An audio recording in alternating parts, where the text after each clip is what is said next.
Welcome back. Welcome back to the Hoof Podcast. Tonight, we're going to be going through the AFC and NFC divisions. We're going to make our predictions. We're going to criticize Anthony for his predictions, but, dude sharp last year, That's right. 54% in weekly picks, right? I know you picked, you were high on Minnesota for the Super Bowl. They had a That's good right. year.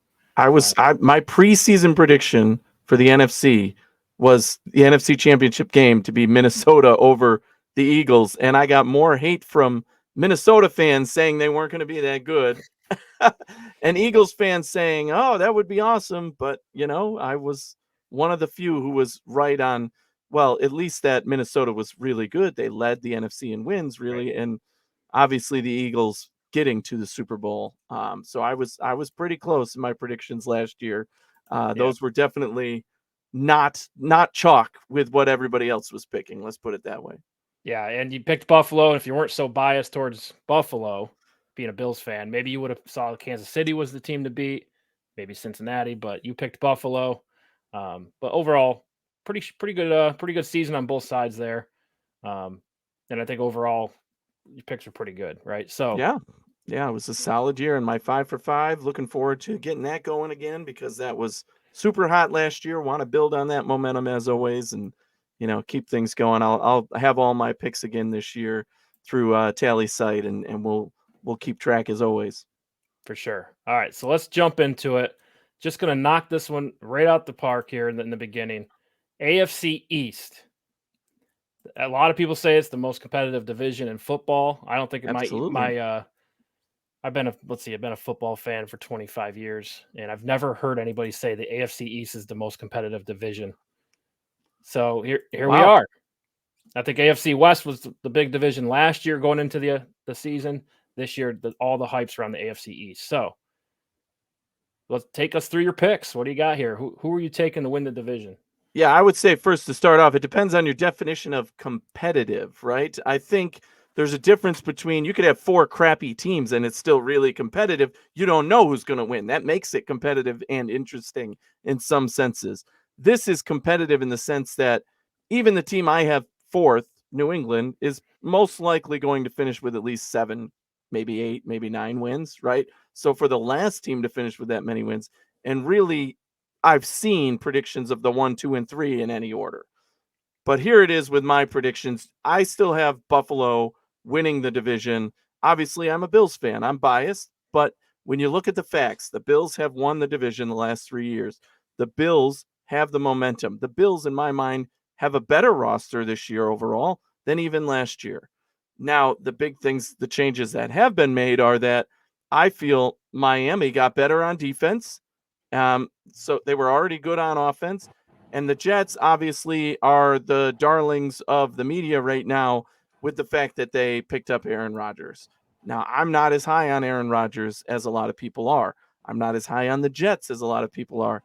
I think more shocking in my predictions is that I have Miami finishing second. I have Buffalo winning the division again. I have Miami finishing second, contingent on Tua's health, I think fully. Even without Tua, I think they can still win games, but the Jets would leapfrog them.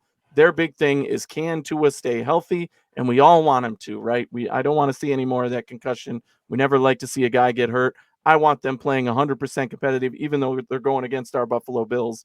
I think they finish second, probably still make the playoffs with the record they have. That means I have the Jets in third place, which this offseason is not a popular pick right now. I mean, there's ESPN photos of their experts all picking the Jets to win the division, which is absolutely mind-blowing to me. And probably, again, I kind of led with it, but my favorite prediction of the AFC East, my favorite one, is that I don't think anybody has New England finishing anywhere but last place in this division, which is amazing. I don't think I've ever seen that in my lifetime since maybe the early 90s when I don't remember as much, the analysis side of things. But yeah, that's my prediction. Buffalo, Miami, the Jets, and New England in last place. All right, so let's start with Buffalo. What do you like about Buffalo? Obviously, superstar quarterback. You Mm-hmm. know, historically, anytime Yep. a team has a superstar quarterback, they win a lot of games in the regular season. They win a lot of close games, and then ultimately win the division. Um, I agree with you that Buffalo is probably the team to beat in this division. like you said, won the last 3 years. Josh Allen's a stud, right? None of these other teams outside the Jets have a franchise quarterback that can compete in big games, right? With Josh Allen. So definitely like Buffalo there. Aaron Rodgers definitely could win the division with him, right? I definitely could see that.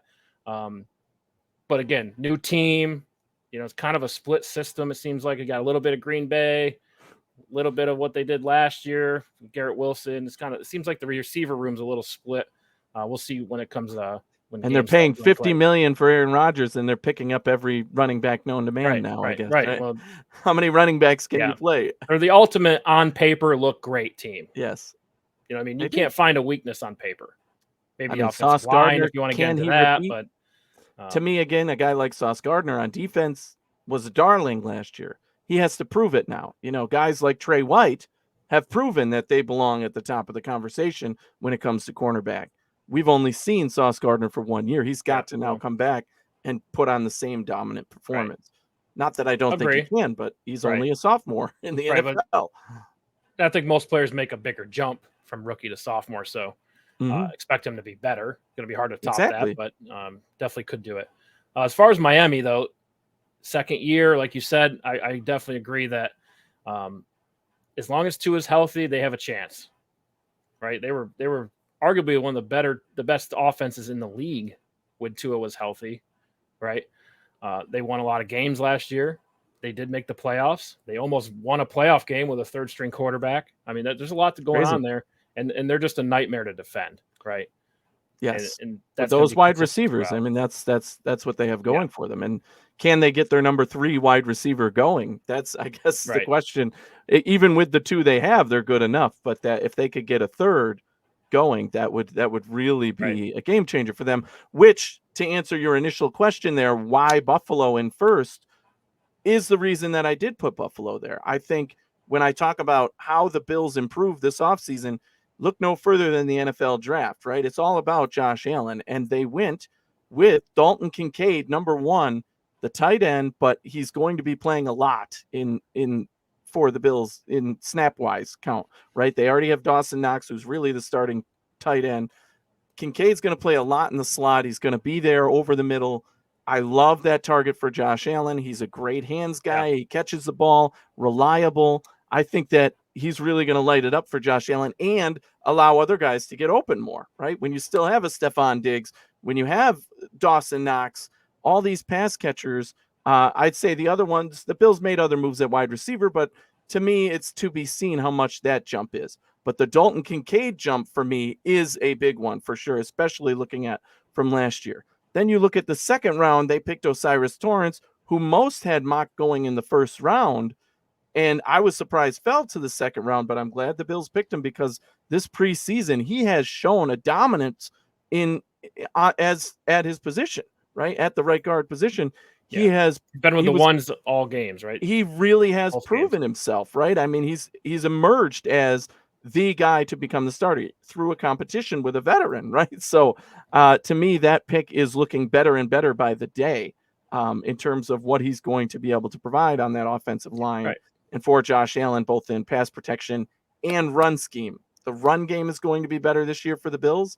I think, although they did lose their biggest ball carrier, Cook is now going to emerge there, and I like the pieces they added behind him. I think that gives them some veteran protection and some consistency. Again, not that you can't say the same of the other teams in this division, but I just think Buffalo got better in those ways, and they were already the division champs, and they already know how to win, how to compete, how to beat their opponents in this division, and I think that's the reason they stay in first. Right, and it looks like, again, on paper, they did add a run game, right? Damian Harris coming over from New England, Latavius Murray coming over from Las Vegas. Both veterans, right? Been in the league a long time, but it seems like the running back room for the Bills is a lot deeper than before. Yes. And the offensive line looks good. Connor McGovern coming over from Dallas, right? One of the better pass blocking left guards in the league. I think that's going to be huge. And then, like you mentioned, Torrance, the added value, played with Anthony Richardson in the SEC. He's used to having a running quarterback in the back. I mean, So it seems like the offensive line is in a good place, and as well as the running back room. But you got to think this. Moving on to Miami, the Jets and Miami is going to come down to when they play each other, right? Whoever wins those division games Right. between Miami and the Jets, those are going to be great games if they're competing for that 2 spot. But like again, I think it's kind of it's tighter than it seems right now. Like we kind of throw Buffalo in there like it's a slam dunk, but it's really not, right?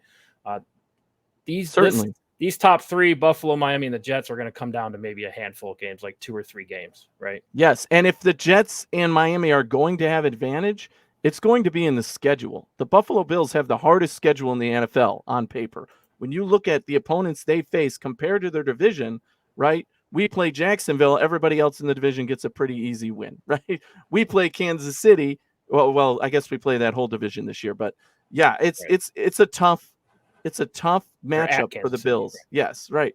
Tough matchups for the Bills versus the other opponents in the division. So that's where, by winning the division, that's what you earn. You earn a harder schedule. So that's how it should be. But if Miami and the Jets are going to capitalize, that's where they're going to have to do it. The teams that the Bills face are going to have to beat Buffalo, and and the Jets are going to have to beat the teams that they face instead. Right? That's the advantage they have schedule-wise. Obviously, amongst divisional opponents, you are all facing the same, and that's where it's going to be, like you said. I think between Miami and the Jets, I have Miami taking the advantage there, but it could easily go the Jets' way in my mind, and I think all 3 of these teams end up with 10 wins, and I'm not as confident that Buffalo is the number 1 seed in the AFC because of the competition within this division. They were competing for it last year. They didn't quite get it compared to Kansas City, although there was that game that didn't happen, obviously, that affected that. But overall, I do think that because of that tough schedule, Buffalo may not get that number 1 overall seed, which gives you the bye in the playoffs. And Buffalo still had a home playoff game, right? They got what they worked for, regardless of circumstances. They did have that game that they worked so hard for, and this didn't show up. So definitely some concern there, but seems to me that Buffalo's slightly trending down. Miami and New York slightly trending up. We'll see a lot of unknowns there, right? They got to figure out their quarterback position. Obviously, Aaron Rodgers is solidified, but is he going to be the same in the new system? We saw Favre take a step back when he went to the Jets, right, from Green Bay, but we'll see if they can put it all together. But just to touch on New England real quick, didn't talk about them. The floor of this division is about 8 wins, right? Probably. I'd probably have them at 6 or 7, to be honest. I mean, if every offseason. I'd go under. So, I mean, you say that every offseason, but 2 years ago, the Patriots were a wild card team. Last year, they were 8-9. It's a new 500, right? So with that roster, like we always talk about how bad the receivers are, how bad they are drafting, but they're still winning. They're still in the mix at 8 wins. Certainly. Every year.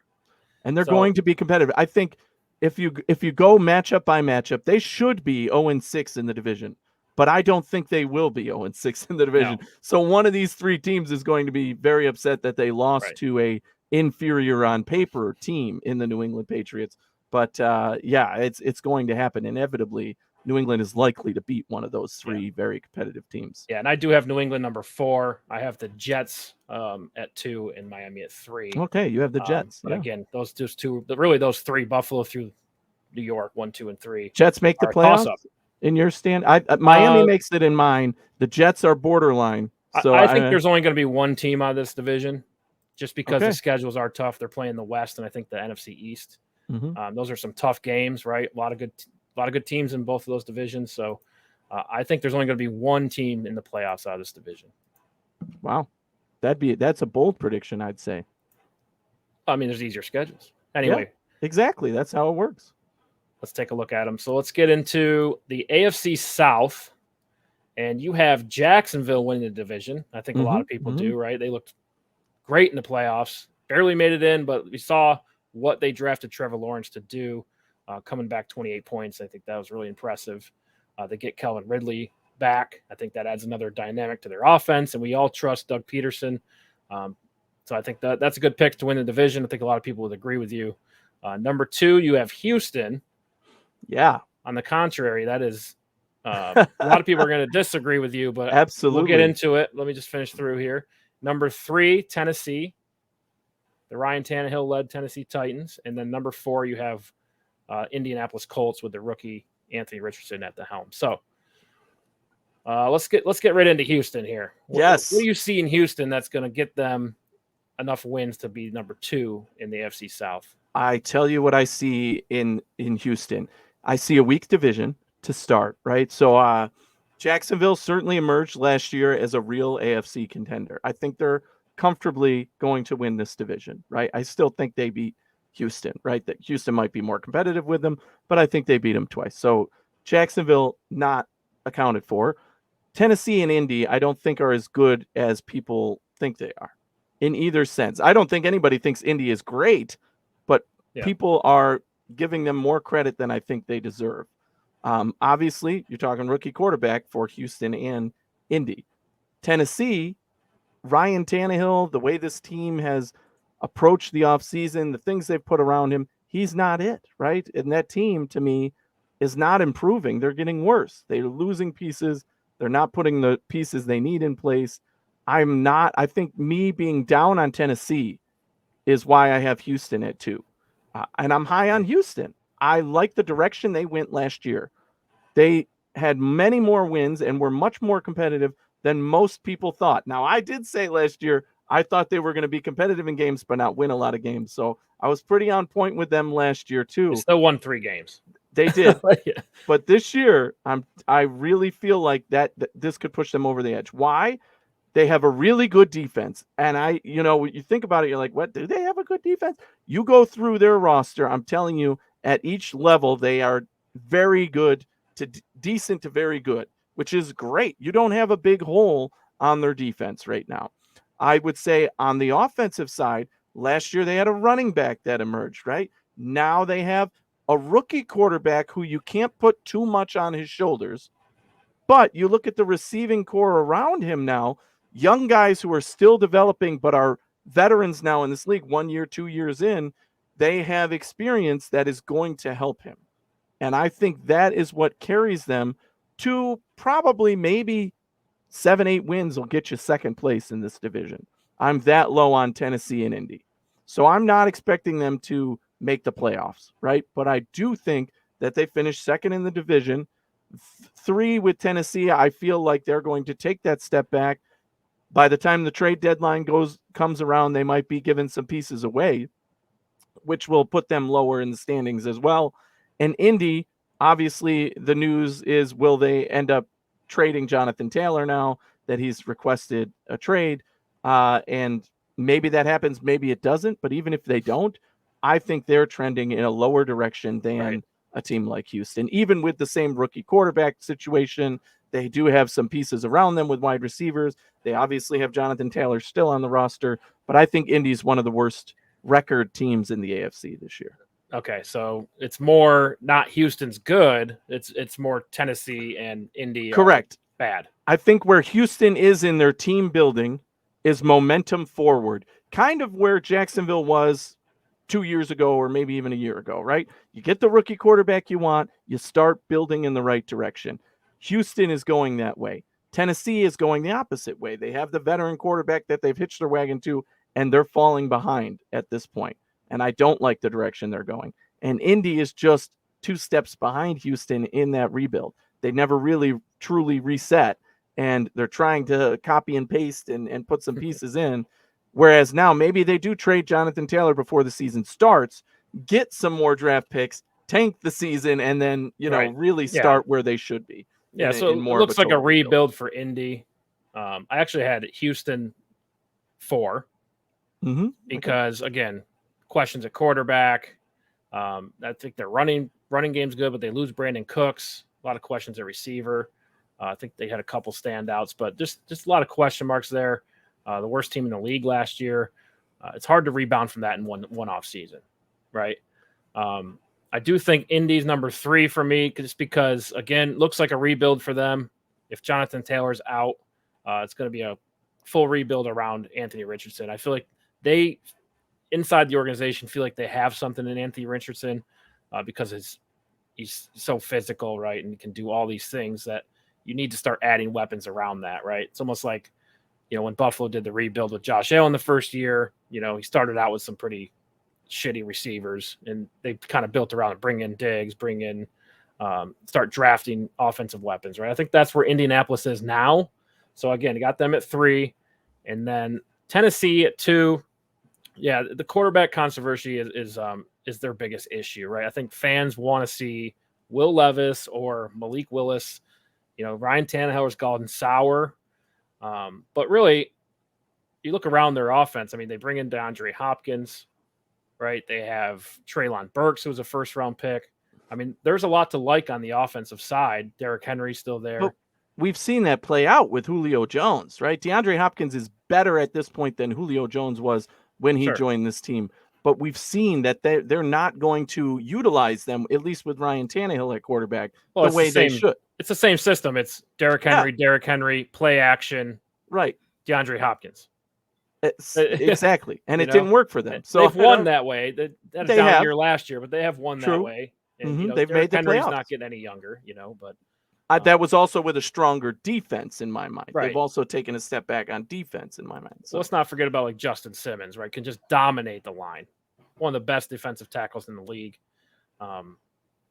They got some pieces there too. Extended him, rebuilding, or whatever you want to say, cemented him in place, I guess. And I think they're going to start building around him. Right. So I put them at 2. Do I think they make the playoffs? No, but I think they're ahead of the 2 rookie quarterbacks, the 2 teams with rookie quarterbacks, because you have Ryan Tannehill, because you have weapons on offense. You can move the football. And really, it's just Jacksonville's division to lose at this point, right? I think we all agree with that. They have the best roster. They have the momentum. They've really cemented themselves. And now they're the veterans in this division all of a sudden. Right. And their defense is absolutely stacked as well. Right. So, kind of an easy one. You got, quarterback controversy across the board for this division, except for Jacksonville. They're just kind of the last team standing. But, it's going to be fun to watch the rookies, though. Which one at the end of the season? That's 2 questions before we move on. Which quarterback between C.J. Stroud and Anthony Richardson has the best season? Well, I think that one's an easy answer for me. I'm obviously on the C.J. Stroud wagon right now for this season. Now, long term, I'd like to see what Anthony Richardson can do, right? Yeah, but he's intriguing. For me, it can be a lot to learn there for him. For me, I think plug and play. I like where C.J. Stroud is coming from, his build, the direction he can go into the NFL. Yeah. I think what we saw in the national championship game from C.J. Stroud showed you this dude can play from the pocket and move the football. Like, I think that if he plays to that advantage, I think he's going to be pretty good. We'll see where it goes from there, but he could have a good rookie season, right? Yeah, I thought he should be the number 1. I thought he should have won one. So. Yeah, fair. Anthony Richardson, though, is going to get the most highlights. He's going to have the most hype going into the season next year because the guy's going to be a human highlight reel, right? We're already seeing his jacket and his style. He's already on ESPN all the time, and he hasn't even done anything. He ran one guy over, you know what I mean? So he's going to be a lot of fun to watch. And the second question I had was, who's starting at quarterback for Tennessee week 16? Ooh, that's a really tough question. Yeah, not Ryan Tannehill. I will say that. So, it depends on which direction they want to go with it, and if who they trade away. Let's put it that way, right? They're clearly not going to trade away the guy they just drafted. So let's where their quarterback situation lies from there, is to be determined, I think. Okay, I'm going to go Will Levis.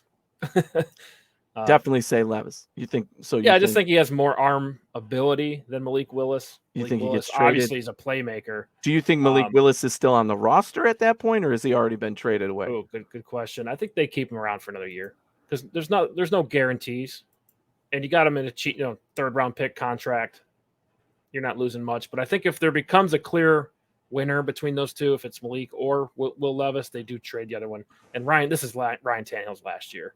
I'm not sure about his contract details and things like that, so that might have an effect on it. But I mean, certainly the writing's already on the wall. He's gone sour. It's time for him to just move on, and he could be a good quarterback somewhere else. A team like Washington comes to mind. I think he would be effective for them, right? Okay, let's move on to the next one here. AFC North, another tough division in the AFC. Very competitive. Yeah, a lot. We went through this, and you could see a lot of different teams winning this division. Obviously, we're basing this on history, or again, always quarterbacks as well. But you got Cincinnati number one. Again, I think the majority of people would agree. What we saw last year from that team, coming just short from the Super Bowl for the second time. I mean, they went to the Super Bowl the year prior, but making it to the championship game for the second time. I think it's a no-brainer. Joe Burrow, Joe Cool, they have it, right? And they have another year of these stud receivers. Their weakest receiver could start on a lot of teams, and Tyler Boyd, right? Their number 4 receiver. So there's a lot to be said about Cincinnati. Everyone's on the hype train, and for the right reasons, right? Baltimore, you have it too. And for me, they're the most intriguing team in the whole AFC, right? Just because I think they're secretly a lot better than they were last year. Right. Everybody's sleeping on Baltimore. Not me. I think they make the playoffs at number 2. Yeah. So you got Baltimore 2, and then you have Pittsburgh 3, who we know is going to win 8 games. Exactly. Right. They have to have a winning record. One of those teams that are going to have a winning record. And then you have Cleveland 4, which really Cleveland, again, we've said this 100 times in the last 10 years about Cleveland, but they're the wild card. You could see them having some success, or you could see them completely falling flat on their face. So certainly they have the roster now, right?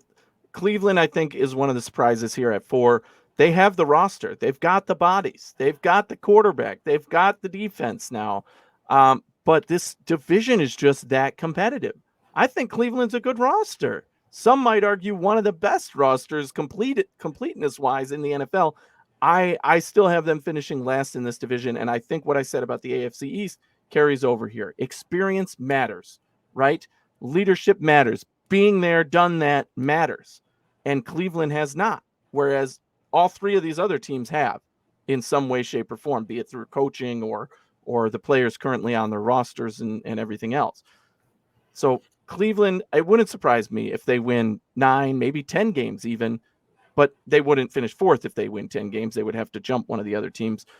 This division is going to eat each other alive, basically, I think. And that is why I have Cincinnati coming out on top. Again, you talk about experience, you talk about being well-rounded, you talk about close games and when it matters most. That is why I have Cincinnati over Baltimore. I think Cincinnati is clutch as clutch can be. Joe Burrow has proven it. Versus, the questions around Lamar Jackson. Not that he can't close. I love Lamar Jackson. I certainly have him making the playoffs, being competitive here again. And I do agree with you that the offensive weapons they added in Baltimore, OBJ being the big one of the offseason, but secretly getting better and better there, wide receiver-wise, offensive weapons-wise. So I think Baltimore makes the playoffs at number 2, but I have Cincinnati eking them out. Pittsburgh, consistently good. Defense, consistently good. Second year for their wide receiver quarterback combo. I just think that Pittsburgh is also going to take a step and be competitive, which is why it was hard to put this division in order. But I do think this is how it ends up falling, with the top 2 teams making the playoffs. And this is another division where I don't think Cincinnati is the one overall, just because of how competitive it is within the divisional games. Yeah, so I actually had Baltimore winning the division, and people are going to think I'm crazy, but let's not forget they almost knocked Cincinnati out of the playoffs last year with a backup quarterback. Yeah. It came down to literally the 1-yard line, and fumbled the ball, made the huge mistake, and that swung the entire game. But so Baltimore was competitive last year. Now you have an offseason with Roquan Smith, who can fully understand the defense. You bring in OBJ, and that'll be what it is. We're not sure where he is athletically, taking so much time off, but the one I'm really excited about is Zay Flowers. Just adding Zay Flowers. Let's not forget about Rashad Bateman that they had, another first-round pick from 2 years ago now.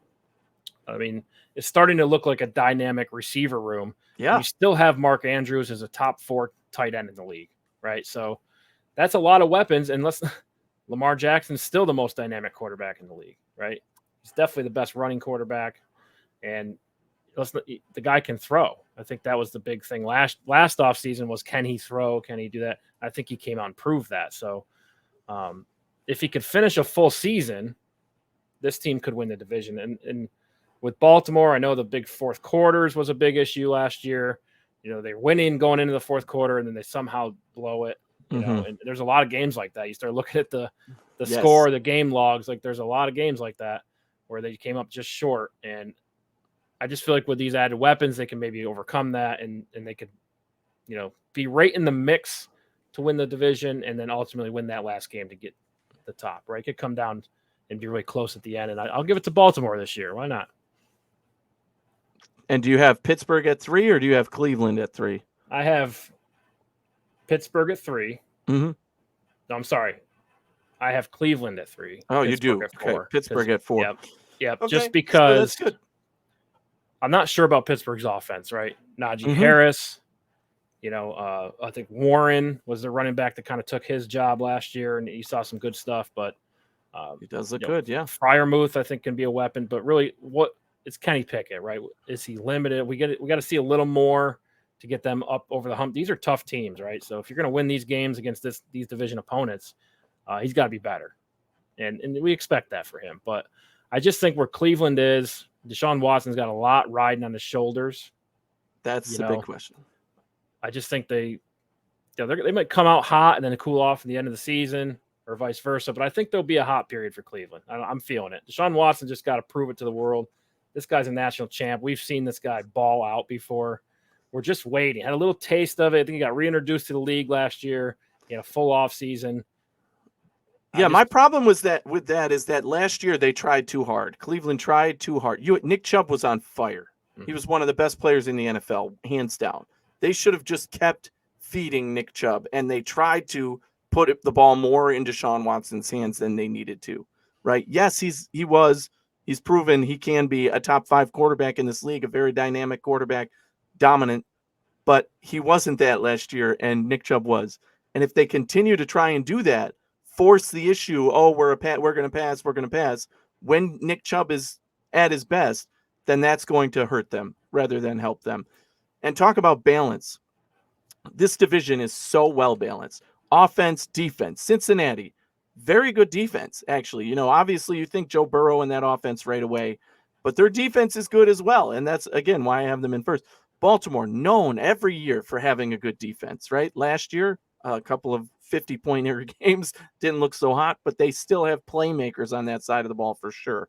Pittsburgh, dominant defensive line, one of the best in football when it comes to pass rush. And Cleveland, just well balanced again on defense, one of the best rosters on paper. So the balance of offense and defense in this division is going to make it even more competitive, even more interesting, probably throughout the season. I think you might see some back and forth with who's in first and who's in fourth place throughout the season. But ultimately, I think this is how it finishes. Yeah, you could have 3 playoff teams out of this division, right? Again, the same thing as the AFC East. That's hard to do because you're talking about balancing those wins. And in this case, I don't think Cleveland is going to go 0-6 in the division, whereas in the AFC East, I do think the prediction, at least, is that New England's going to lose to those teams. So, yeah, I think that's why only 2 can come out of here at max. You said they're going to lose all the division games in New England? New England. They won't, but that's the prediction, right? Yeah. Nobody is going to say, New England's going to beat the Jets today. No, the Jets are the better team, right? Yeah. It's not going to be the favorite, especially on the betting line. So maybe I'll bet New England a little more this year. Yeah, you probably should, right? Don't underestimate them. I think they added some weapons there. So, I mean, I don't like the 0-6 prediction, but yeah. So another tough division here. But let's get into the last one in the AFC, the AFC West. You have Kansas City number 1, the Chargers finishing 2, Denver finishing 3, and Las Vegas finishing 4th. Mm-hmm. Again, this is Pat Mahomes' division. No debates. Yeah. You want to get into Kansas City just a little bit. I'm not sure who they're throwing the football to, but I kind of had questions about that last year. It worked out just fine. So yes, whatever they're doing, Kelsey and a warm body. That's it, right? Kelsey and a warm body who can run routes. That's it. Yeah, right? I guess Kadarius Toney is the go-to, or is it I don't like that on paper. Again, I don't like that. Or is it going to be Justin Ross? Yep, the new addition via the draft. Pat Mahomes has proven enough. He can do what it takes with whoever's on that roster. And he's earned that. As much as it hurts as a Bills fan to say that, he's certainly earned that, especially last year, having to overcome what he did losing Tyreek Hill and still being able to be that number one dominant quarterback in the NFL. Travis Kelce, just a beast. He's always open. You cannot defend this guy, right? And he's getting older, so maybe he loses a step and somebody can take advantage of that. And the run game is a question too in Kansas City. Pacheco came on last year, but is he good enough to have a reliable run game and not have to defend the pass every down? We'll see. But still, Kansas City is going to win this division in my mind. Yeah, and then are we going to have conversations in like 10 years that, the Chiefs didn't give Pat Mahomes all the weapons, so his career was hindered by the organization, a lot like we talked about with Green Bay? Because it's just like I feel like every year they're taking more and more weapons away to see how good Pat Mahomes really is. But like, if you just give him Devontae Adams, he'll break all the records. You know what I mean? Yeah, I think the biggest difference there is he already has 2 Super Bowl wins. Right. I don't care if he doesn't make the playoffs the rest of his career. He's already proven it. Winning shuts people the F up. That's right. He's got 2 versus Aaron Rodgers only had the 1, and then it was early on and then nothing. Right. Even though he had that potential and was the favorite. But I mean, how low can you go? This seems to be the strategy. Yes, right. But a 7th round running back, sure, throw him in there. Yeah, I think you can win the Super Bowl. And questions on defense. Kansas City's defense. Every year I question Kansas City's defense. Every year they're good. What's going on with the Chris Jones situation? He got re-signed, didn't he? Did they extend him? Did they officially extend him? I did not see that, but we have to check it out to make sure. But we'll run that one. Anyway. But yeah, it's tough. And that defense, they did lose a couple pieces, and every year I feel like they could be exploited, but they managed to hold ground enough and make the big plays when it counts to allow Pat Mahomes to do what he does. And they still give up points. But when you have Pat Mahomes, he's a difference maker to make up for your mistakes at times. Right. So all you have to do is hold the ground, and he protects the organization in that way, right? And that's a great thing to have. But let's look at the Chargers now. And this is now the second year we're going to have this conversation about can the Chargers win this division? Again, they're another one of those teams on paper. They're better. Elite. Right? Elite. I mean, they added Quentin Johnson, who I thought was probably the best receiver in the draft. Mm-hmm. Right. And that's something they really lacked last year was that high end speed. Yep. A couple people filled that gap for them, but still have Mike Williams, still have Keenan Allen. Austin Eckler still a weapon for them, and Khalil Mack and Joey Bosa. I mean, the list is endless. Exactly. For this Both team. sides of the ball. They have playmakers. They've signed every guy the last 2 years you could imagine. And they still are in second place behind Kansas City, even though Kansas City has taken a step back, as we said. So to me at this point, no matter how good the Chargers are, no matter who they have, if they had the AFC, all-star team, I would still say prove it, right? You've got to prove you can beat them. So that's to me, until they do, they belong in second place and nobody should say otherwise, right? And unfortunately, that even with Herbert and the hype around him, even with that offense, even last year with the big Khalil Mack, this is gonna change it with Mack and Bosa and the pass rush. That never came to fruition. I think it did. I mean, they're a playoff team. They're up 28-0 at one point. I think it was 28-0, and they get you think you win. You're moving on to Kansas City or what, and that would have been a great matchup. I was really looking forward to the Chargers Kansas City playoff game, but I think that's a successful season when you're playing in Pat Mahomes' division. Certainly. But they didn't capitalize and win it the way they should have. What's the ceiling for this team? Correct. And what's the limiting factor? A lot of people are pointing towards coaching. Right? Mm-hmm. Is Brandon Staley the guy that can get them over the hump? Can they beat Kansas City twice? Can they get into that conversation of number 1 seed, right? Because I think when you look at it on paper, like a lot of teams in the AFC, they're right in the mix. Like it's going to, again, like we talk about, it's going to come down to 2 or 3 games for the Chargers. They do have a lot of potential to win the division. And I think they could be in the conversation for number 1 seed. Why wouldn't they be in that conversation? Anyone? I would say, why wouldn't they be in the conversation to win the division or for the 1 seed? 1 seed. 1 seed overall in the AFC. Yeah. I'll tell you why. And that again is finishing off this conversation of competitiveness in this division.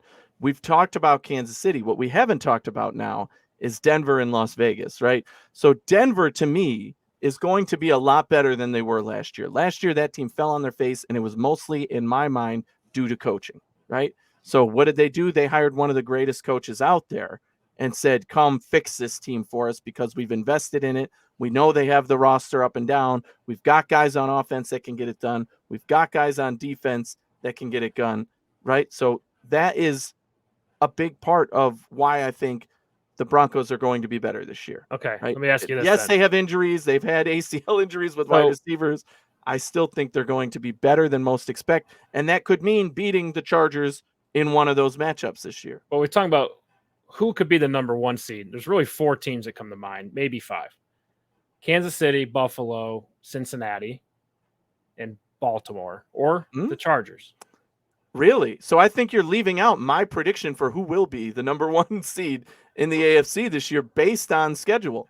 The Jacksonville Jaguars, No. right? They are, I'm telling you, if you look at the schedule and the teams that they face, they could end up with the most wins, right? It reminds me of what happened a few years ago when the number 1 seeds were not the best teams in either the AFC or the NFC, right? It's just a matter of how many wins can you rack up. And when you have super competitive divisions, the way we're talking about in the AFC, what is the easiest division in the AFC? Nobody will debate that it's the South, right? We've gone through it now. It's the South. And for that reason, I think Jacksonville could actually be the number 1 seed in the AFC. Does that mean they're the number 1 team?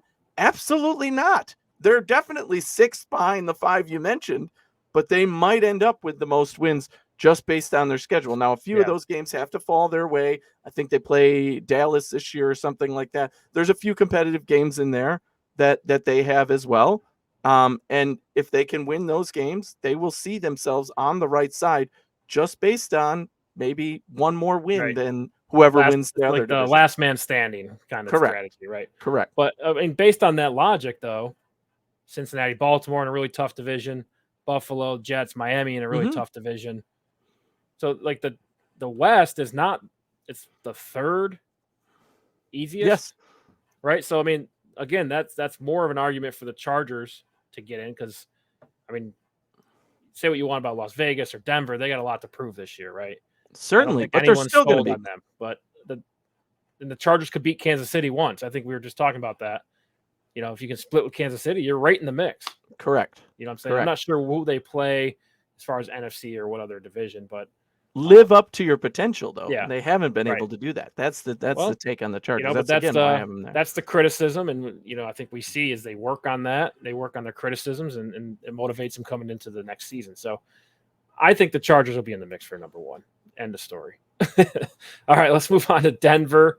Sean Payton comes in. They still have this weird, like, good offense that hasn't been utilized. It feels like they're brand new snap-on tools just sitting in the shed. Maybe use one brand new ratchet, but you still have this whole set sitting there, right? That's what Denver feels like. It's kind of untapped potential in Jerry Jeudy, Cortland Sutton, Javonte Williams goes down last year, but seems like there's a lot of potential there. There is, and that's why I think coaching was one of the big factors. I don't know if it was the glue in the locker room or the play calling or whatever you want to say, but clearly coaching was a major factor with this team last year, and they just fell off early and lost all confidence, right?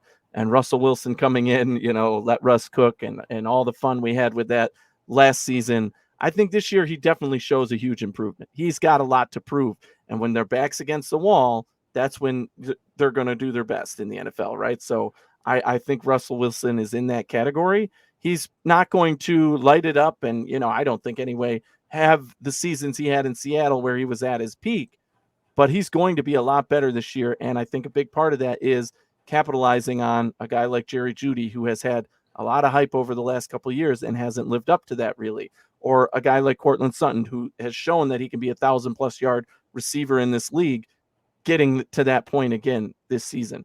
With those two and the run game, I think if you balance that offense, they can capitalize and they could beat the other teams in this. They can beat Kansas City. There's no question in my mind that Denver has the ability to beat a team like Kansas City, that Denver has the ability to beat a team like the Chargers. They have the pieces, they have the coaching, they have the leadership. Now they've got to go out there and do it as well. I still think the Chargers and Kansas City are better teams and they finish above them in the division. but it won't surprise me if Denver gets a split series with one or both of those teams. Yeah, that's fair. And I think they'll start to figure things out on offense. Or if they don't fix this offense, Russ is in big trouble, right? They're going to be looking to move him, get out of this big contract, right? Because last year was completely embarrassing for him, right? So if you can't fix that this year, there's going to be a lot of questions around him and him alone, right? So a lot of pressure on Russ coming into this situation. I mean, historically, Denver's been a winning team. There's high expectations every year for them. But really, I think their limiting factor for me is their defense, right? Middle linebacker doesn't seem to be locked up. Bradley Chubb is out of town, right? So there's, got to fill some of those gaps. Do like Justin Simmons and drawing blanks on the cornerback. Help me. Last year's draft pick. Yes. Oh my gosh, what's his name? I want to say Cortland Sutton, but that's wrong. Yes, I have his autographed jersey, and I can't even think of his name. Oh, that's so funny. It's all right. We'll have to cut this. We'll find it.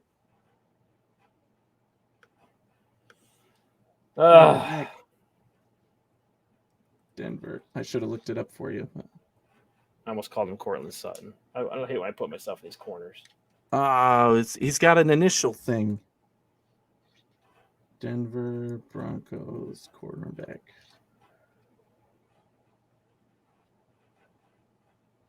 Pat Surtain.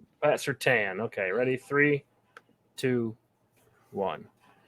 Yeah, and then you got a lot of upside in Pat Surtain as well. So, some pieces there, but it's still not sure if they're going to be a dominating defense, right? And in this division, 2 stud quarterbacks to play 4 times in Justin Herbert and Pat Mahomes. So, going to be tough for them. Going to have to learn to go shot for shot. Play some sort of defense against those 2 quarterbacks, and you'll have a chance. But nobody's ever been able to figure that out for Kansas City, at least. So Denver's kind of a weird team for me. I'm not feeling good vibes there. But Las Vegas, on the other hand, I do like the Josh Jacobs thing that they got going last year. Devontae Adams, right? Those are some big pieces. Yeah. Jimmy G, I mean, if he can stay healthy, he's a serviceable quarterback. Serviceable, but I don't think he's good enough, for example, to do what I think Russell Wilson can do with Denver. Yeah. You've got 2, again, of very elite players in the NFL on this Las Vegas team, and Devontae Adams and Josh Jacobs. And I don't think that's enough to do what they need to do. Their defense has not looked good. Their offense hasn't lived up to potential. Now they've taken a step back in my mind at quarterback, even though it was time to move on from Derek Carr.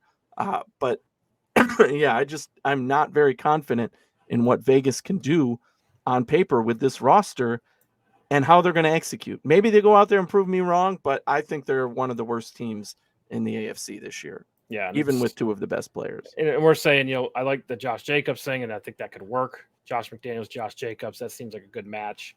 It's just I'm not sure if Jimmy G can stay healthy, and then it seems like you're in big trouble from there, right? So, yeah, putting them at the bottom as well. All right, let's move on to the NFC, starting with the NFC East. 3 playoff teams out of this division last season, 1 Super Bowl contender, or not contender, but runner-up. And probably, again, the most talented team. When I say talent, I mean like most all their positions are solidified. Well-rounded. Yeah. In Philadelphia. So you have Philadelphia number 1, the Giants number 2, Dallas 3, and Washington number 4. Yeah, I know that Dallas fans are going to have a field day with me for this one, and we're going to hear it. But you look at this division, and I clearly think Philly is number 1. They were in the Super Bowl last year. They were very, competitive in said Super Bowl. And I think the roster got better this offseason. They had an amazing draft because they weren't supposed to be in this position yet with Jalen Hurts at quarterback, with some draft picks. They ended up having more first-round picks to build with this team. And they did an amazing job with the players that fell to them. Their defense is going to be strong this year. Their offense is only going to get better. I just believe that this team has the momentum and is going to live up to the hype. right? They are not, I'm not crowning them in the NFC, but they're certainly the team to beat in this division, and they're certainly going to be in the playoffs in my mind, and Right. going to compete for that again. So Philly, I just really love their roster all around. As you said, well balanced. Right. The competitive part for me now comes in 2 and 3. This is another division where the top 3 teams are all playoff contenders. I don't think anybody has Washington anywhere but 4th. The sale of the team, what's really going on there? Are they going to change names again? They're still their roster, their whole state of mind from top to Right. bottom, from ownership down, Well, is Sam in Howell too, flux. right? Yeah, It's a right. huge, They don't huge know question what's mark. going on there. I think when you have questions at the top, we said this last year, it trickles down to the bottom. When you have drama at the top, it trickles down throughout the organization. And so I don't think anybody's predicting them anywhere but 4th. So the 2 and 3 here for me, the Giants and Dallas, a lot of people have them swapped. Maybe they have Dallas Yeah, I competing have for the Dallas division. too. Number Okay. 2. Yep.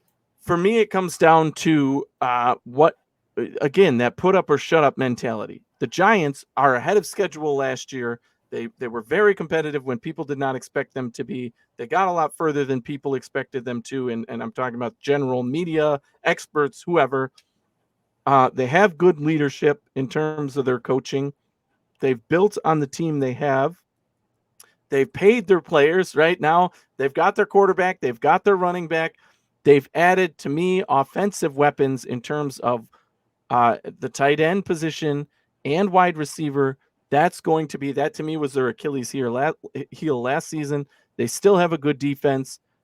That's why I have the Giants at 2. Dallas, for me, their defense is really good, but their defense is good in a different way. They take the ball away, they score points. Mm-hmm. To me, they're not as much of stoppers as the Giants or Philly are, right? And in terms of their offense, I have a lot more questions when it comes to, okay, can Dak Prescott rebound from last season? Can that receiving core be as good as people thought they would be offensively with Dak Prescott at quarterback? When the running back situation has changed now that Zeke Elliott's out of town, but he wasn't really who they relied on last year anyway. But I still have them finishing 3rd to the Giants, and I think that they could still finish with 10 wins and be in 3rd place based on the head-to-head, and that's where I have the Giants with the edge. Right, and it's the same thing we've been talking about with like the AFC East. There's the 2 and 3 teams really comes down to like a game, right? Can they beat each other, right? And that really, solidifies their place in the final standings. But I had Dallas 2 just because I think they have all the pieces there, right? They won a lot of games last year. Dak Prescott, had a great season. Tony Pollard emerges as the superstar running back. I think he's in that conversation. You look around, you got, they add Brandon Cooks from Houston, kind of a deep threat guy, maybe something they're missing last year. You have CeeDee Lamb, who can do those slot routes on the inside. I mean, to me, they just seem dynamic. The biggest question mark I have for them is Kellen Moore leaves town. Can Mike McCarthy, pick right up where they left off last year and come in, or is there going to be a learning curve?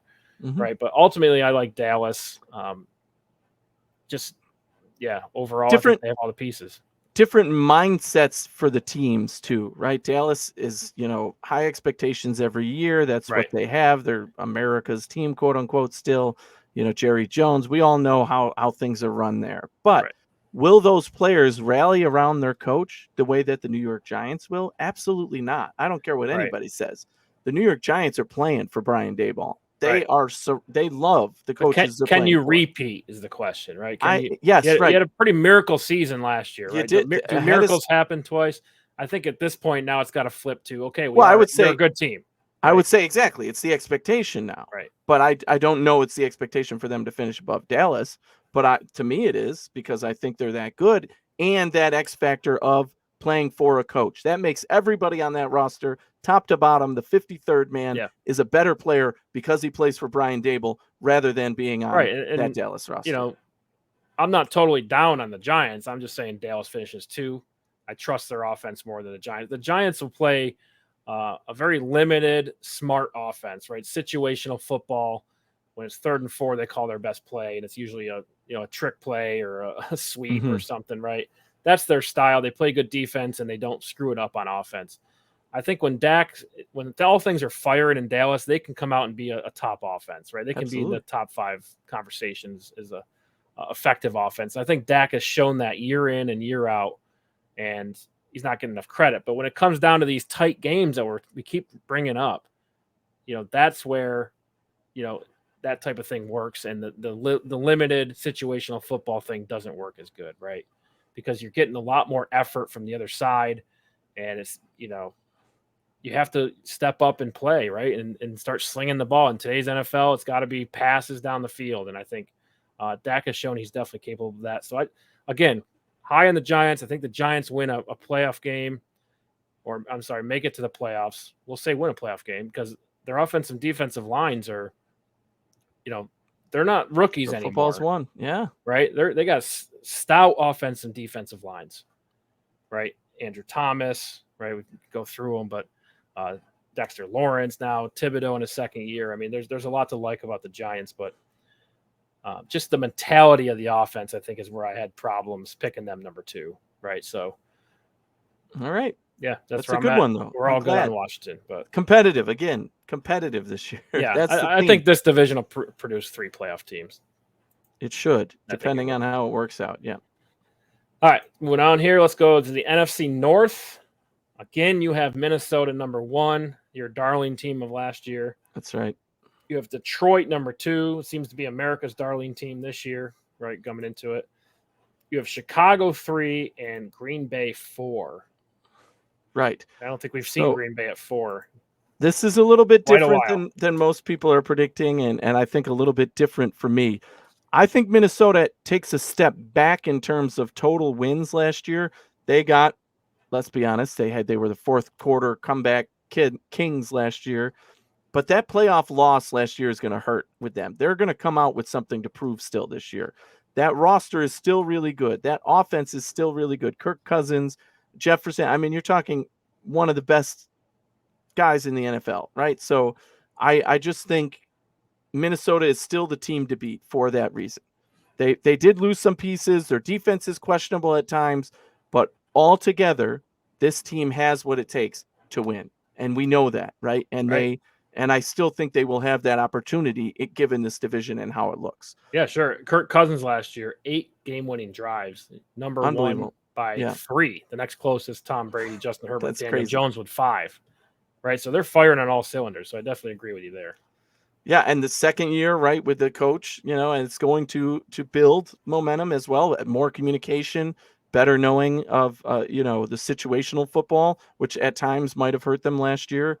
I was a big fan of watching Quarterback on Netflix, which only made me a bigger fan of Kirk Cousins. Hey, I'm on record. I was on board last year before that air. I was one few saying they were going to be that good when nobody else was, even the Minnesota fans. I will say that every single time. I got more blowback for picking Minnesota to be in the NFC Championship game from Vikings fans than from anybody. Oh, you think we're going to be that good? Yeah. Don't put that expectation on us. Yeah, well, you lived up to it. Unfortunately, not in the playoffs, but certainly in the regular season. Yeah. Now we have a team in Detroit and Chicago I have on the rise. I like what they did this offseason. I think they're building in the right direction.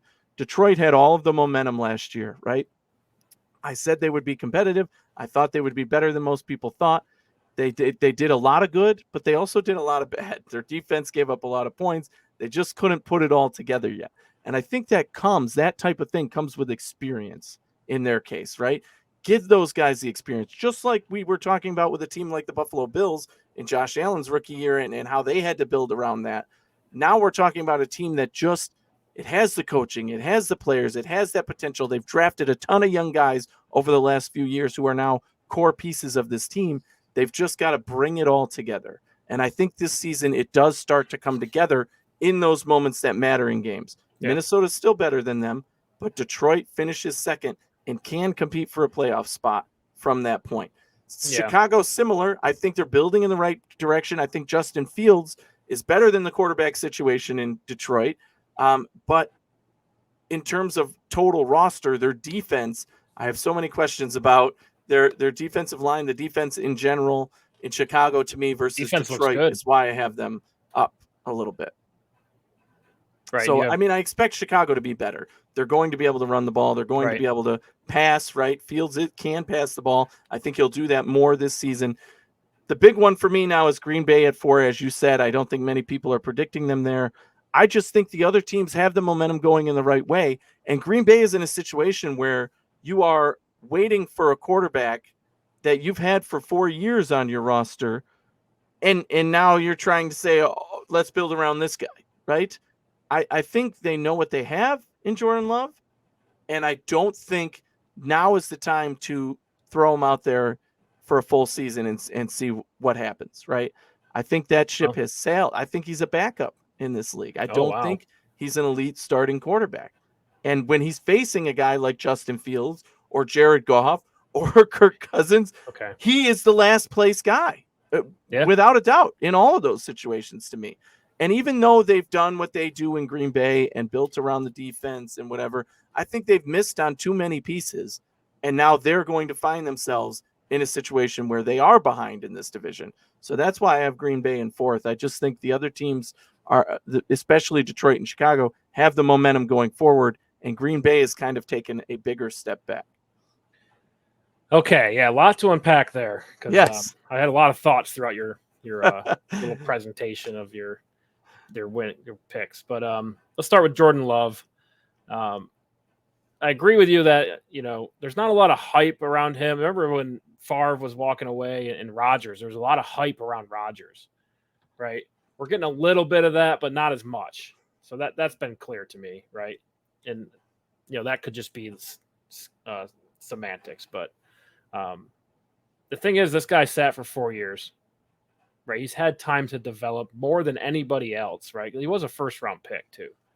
I mean, so we're going to see the value of that, but does have a big arm, and I don't think he has to do a lot in Green Bay, right? They have Aaron Jones, they have A.J. Dillon, they're stout up front in the offensive line, they're stout on defense.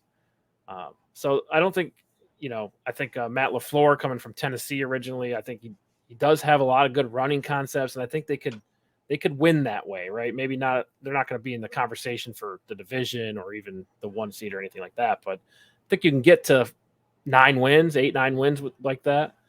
So Jordan Love's not going to have to do a lot. I think he's going to be asked to don't screw it up. Play situational football. Don't screw it up. And I think with his past, I do remember doing some draft research on him. He's a gunslinger, right? He just throws it up and hopes for the best. You know what I mean? That was one of the big knocks on him. Now that he's sat for 4 years, it's going to be really interesting to see how far along he's come in his development. So that's really excited to see that. But as far as his arm talent, he's in the top conversations. Maybe not the Josh Allens or the Justin Herberts, but he's above average in the arm talent, I would say. So if he can put it all together, limit those turnovers, they're better than 4 in the division, I would say. I had them at 2. Which brings me to Detroit. Detroit had a lot of hype. I love Detroit, and I'm on the train. I'm on the train too, right? Can we agree one of the most fun teams to watch? They're very fun. But let's go back. Jamal Williams, he goes to New Orleans.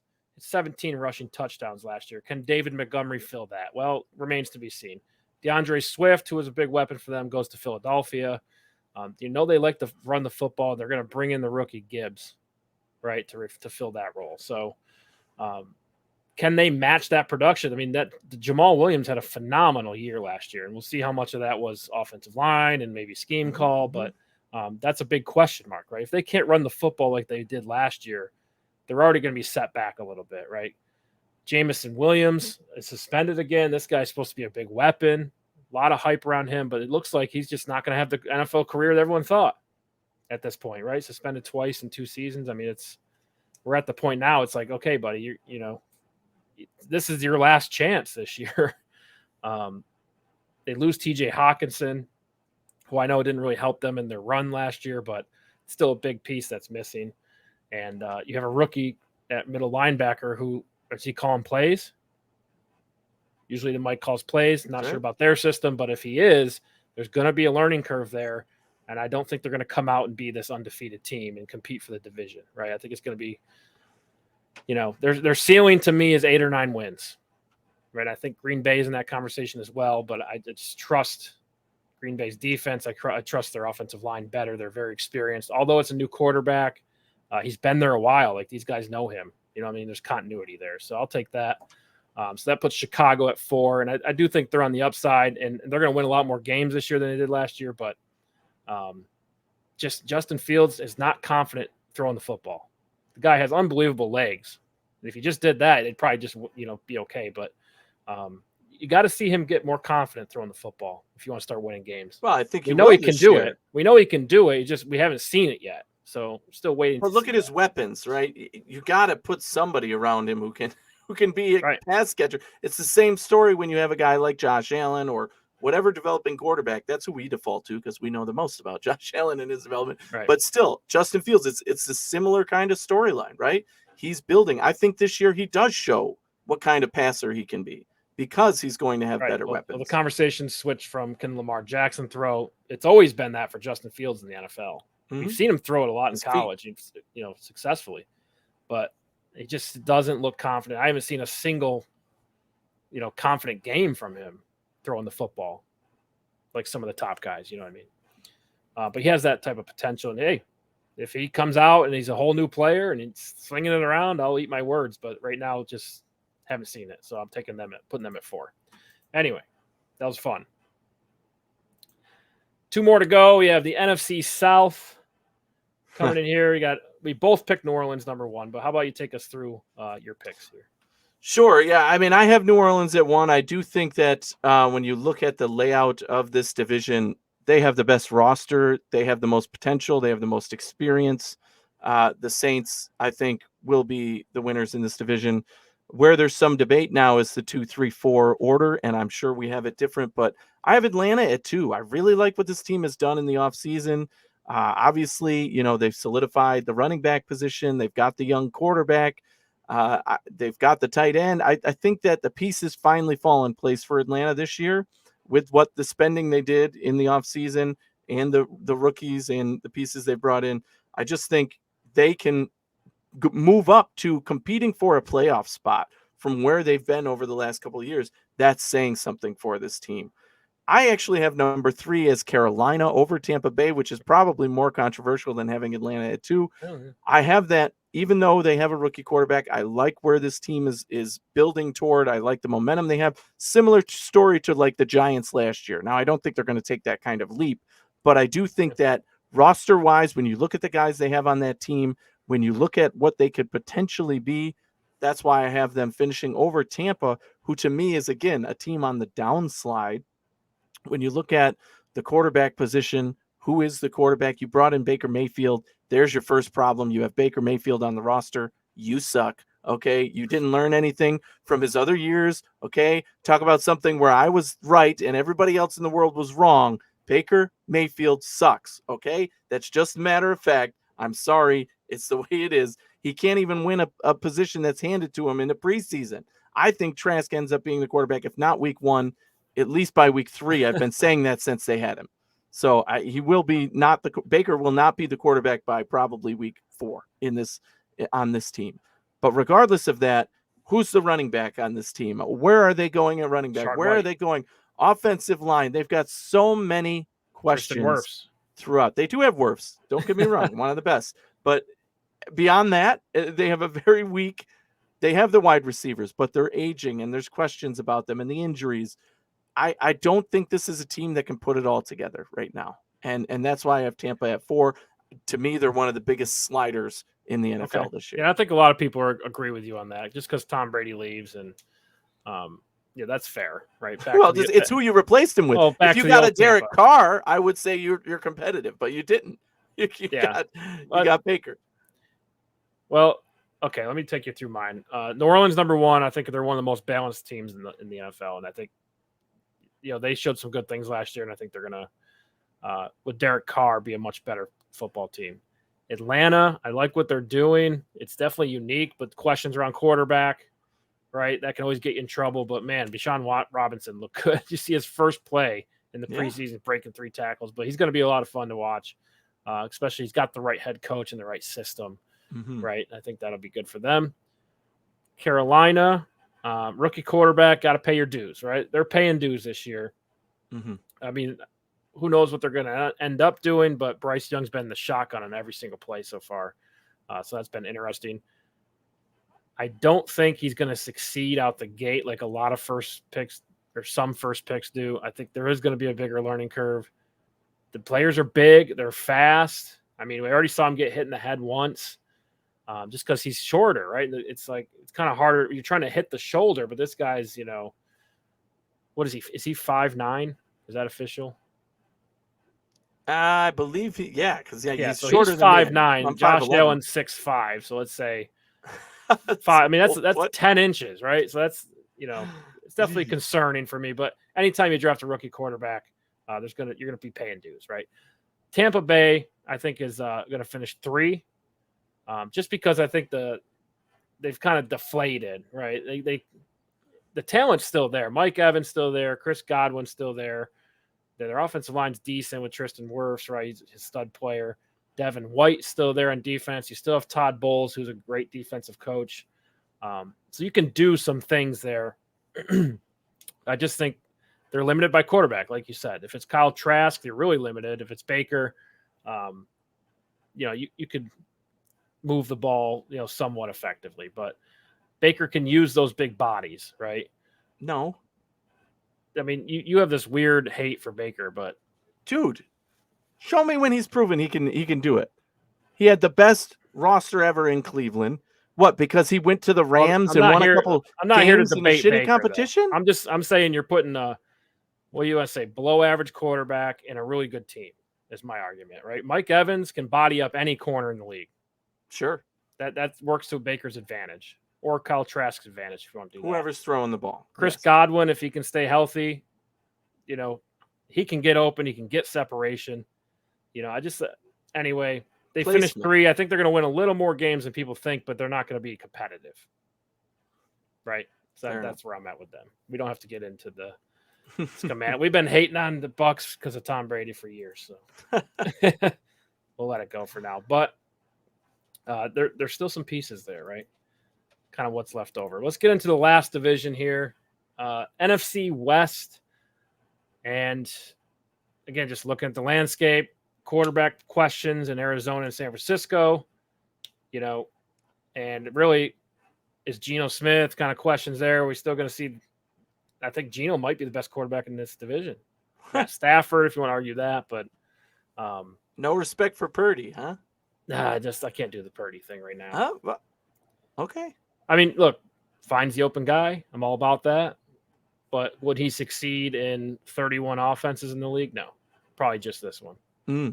Well, then, so do you think the same about Jimmy Garoppolo then, who was the same way with running this type of offense? Probably benefited from that offense.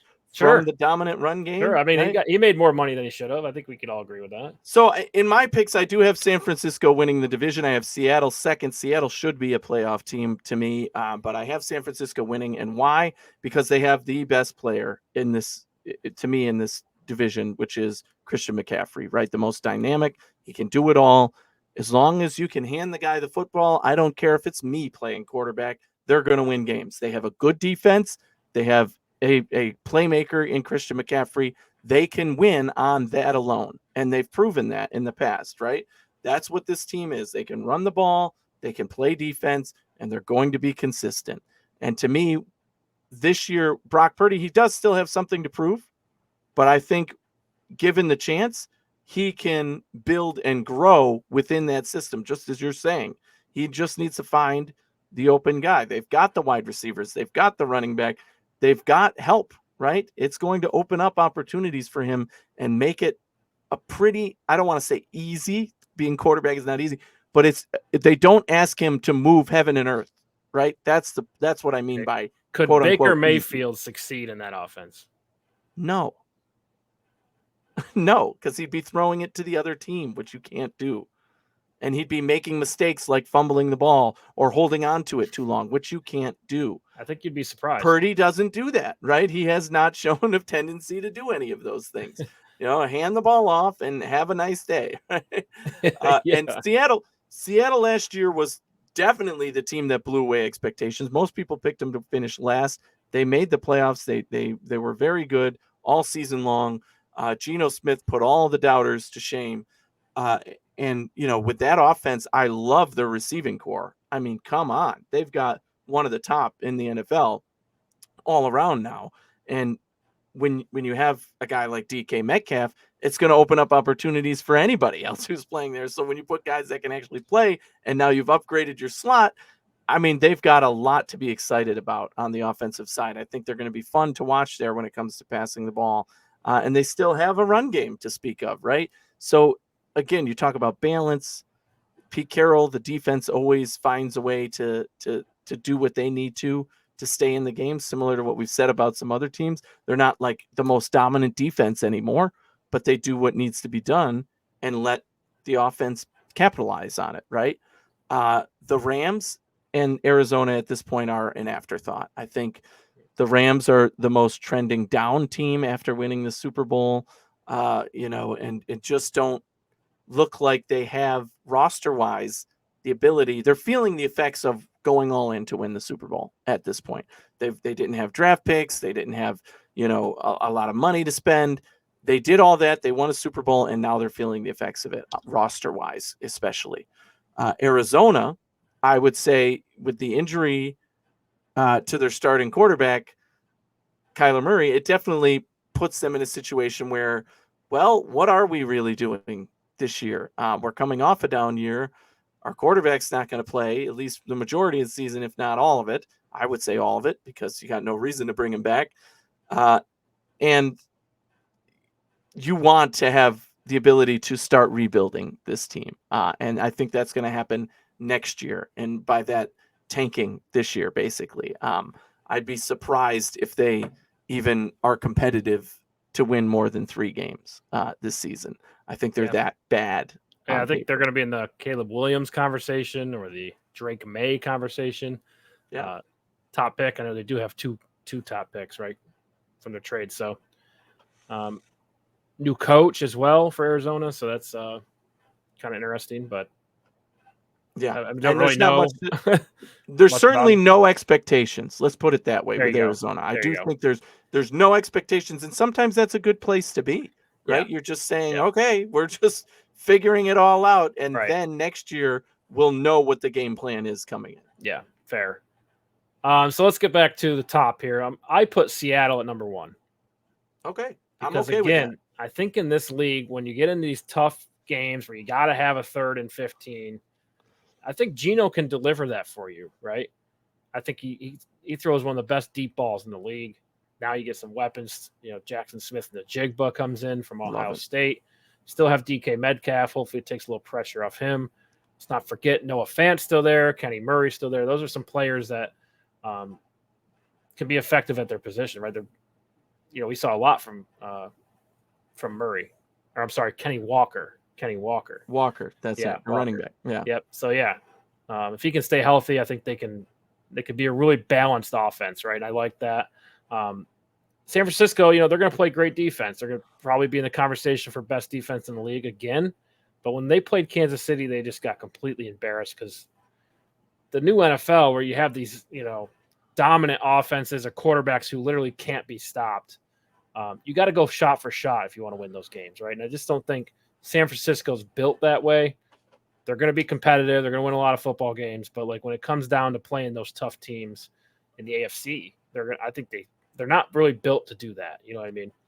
So I think that's why, and Seattle might be becoming one of those teams, not necessarily a Kansas City or a Buffalo, but a very balanced offense, more like a New Orleans. I think could score a lot of points against San Francisco, and then San Francisco will not have an answer, right? So I'm taking Seattle in a tight race. And then the Rams, though, I think are in the mix. If Stafford's healthy, still have Cooper Kupp there.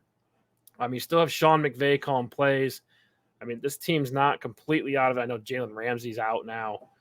Lost a lot of pieces on defense. But Sean McVay, along with Matt Stafford and Aaron Donald on defense, they can do a lot of things, right?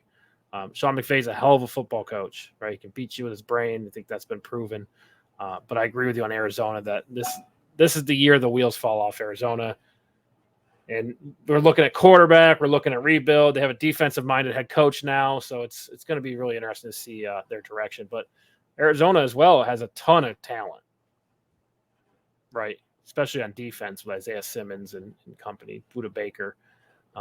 So yeah, I think there's it's a tough division. Taking Seattle number 1, San Francisco 2, Rams 3, Arizona 4. That's all we got.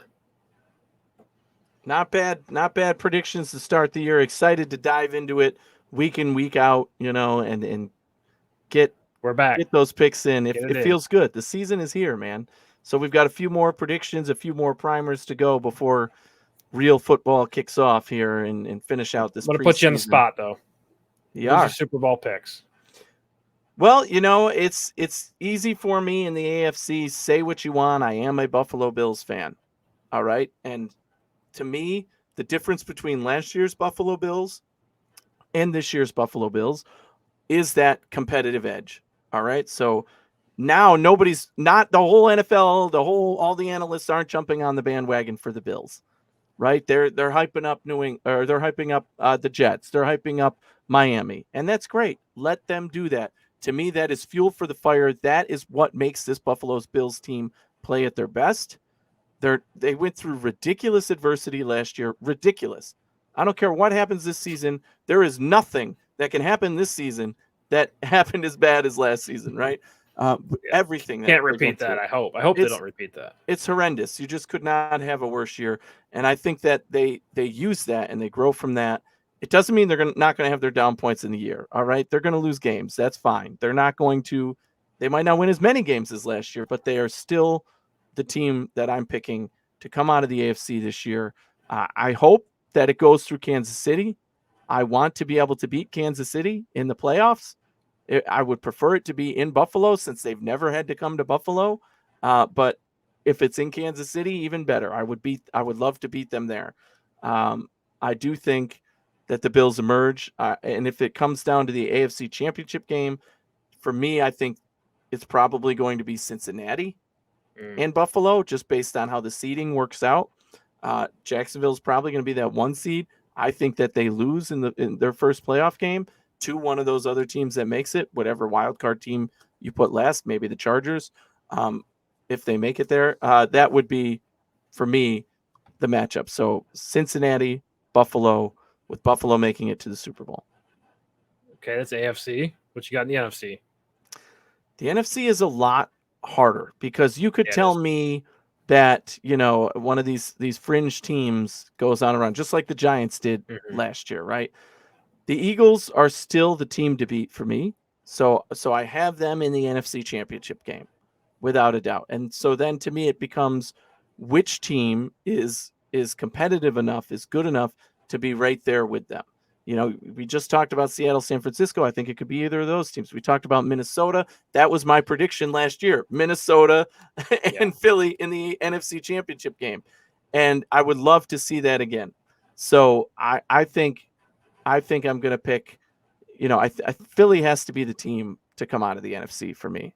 And I'm going to say it's going to be against Minnesota rather than San Francisco, because Minnesota, coming off that heartbreaking playoff loss last year, wants to prove that they can get there, and then they get all the way to Philly. And to me, that's where the better team is going to prevail. And I think that's Philly. Yeah. Well said. I think we're in agreement. I mean, it's Philly's conference, right? The NFC, I don't think there's any team that can match up with them. Little concerned about their new coordinators, but again, they're so talented. That defensive line is insane. I just don't see anybody beating them. Jalen Hurts played lights out last year. Expect him to continue to do that. So yeah, again, they can score a lot of points and play good defense, and that's just impossible to stop. As far as Buffalo, we're getting to that point where it's like, do they even believe it themselves when they get to the playoffs that they can make it, right? That's kind of where it's at. It kind of reminds me a little bit of like Peyton Manning. We're getting into this conversation. It's still a little early maybe, but he went 8-0 for like 4 or 5 years in a row. The team started out 8-0 every single year. They're always the number 1 seed, and they always lose in the playoffs. But then that one year, he actually won. And it was so fun to watch. The cameras were on Peyton the whole time. And then when he finally made it, everyone's kind of happy, and he actually won the Super Bowl for Chicago, right? Very exciting moment. I think Josh Allen's getting to that level where he's always there with Joe Burrow and Pat Mahomes, but just can't get over the hump. So when it does happen and they start to win playoff games, get to championship games, the camera's going to be on Josh Allen, going to see the emotion, right? Oh my God, it actually happened, right? I'm feeling that for Buffalo this year because their schedule is really tough. They play an extremely tough division. They have a ton of new weapons that they added in 2 receivers, 2 running backs, Kincaid in the first round. So there's a lot more to play with there. They won 13 games last year, and I just don't see anybody else knocking them off. But I think this is the season because they're going to be battle tested if they can get to the playoffs. The big challenge is you got to get in the playoffs. Mm-hmm. But I think once they're in, this might be the year that they can win it, right? Because I think they're a little. They got Micah Hyde back. You get Trey White back healthy. You got Von Miller coming back healthy. I mean, this is a really talented team, right? They're deep, but you got to get to the playoffs, and I think they could pull it off. So I'm going Buffalo, Philly as well. Wow. Yeah, we have the same Super Bowl. Wow, that's a first over the years, you know. The first. I was tempted to do the Chris Berman just for the fact, you know, to be there with San Francisco again versus Buffalo. But yeah, when it comes down to it, I do think if San Francisco and Seattle play in the playoffs, that would be a great playoff game. And I think that could end up going Seattle's way, which is why I ended up going with Minnesota, Philly in the NFC Championship game. Yeah, and I mean, the all eyes are on the AFC, right? There's so many good teams. Yeah, it's just going to be tough. But, you know, I like the Chargers. I mean, their coach, I think, limits them. If they could get a good coach in there, and maybe Brandon Staley is still that guy, still remains to be seen. I'm not trying to run him out of town yet. But I just like what the Chargers got. You know, I like Justin Herbert's game. And I think they could beat Kansas City in the playoffs. I thought that last year. Just because they have an answer for everything, right, when it comes to the talent. Mm-hmm. So I just, you know, I want to see them get to the playoffs and you know, play Kansas City. Noise. That's really what I want to see. Those games are always fun. So anyway, thank you for tuning in. And we're off 2023, 2024. We're gearing up. You can check out our podcast every Tuesday and Thursday morning. Record the night before, but we'll have that episode edited and cleaned up for you for your morning commute or your morning coffee. So make sure to check those out. You can always catch us live. Getting into the season, we'll be doing live shows every Monday and Wednesday night. Be sure to tune in for that. And then all major podcast platforms, you can check us out. And any feedback you have, send us an email, hoofpodcast@gmail.com. Thanks for tuning in and looking forward to the season. Yeah, we love to interact with you. So hit us up, comment. We'll be there. I'll definitely respond. You know, if you message me or you comment on something I tweet out, I try to stay active during the season, post my comments throughout. So, yeah, come at us. We love it. At Anthony Romeo NY on Twitter. X, whatever you want to call it now. Deuces.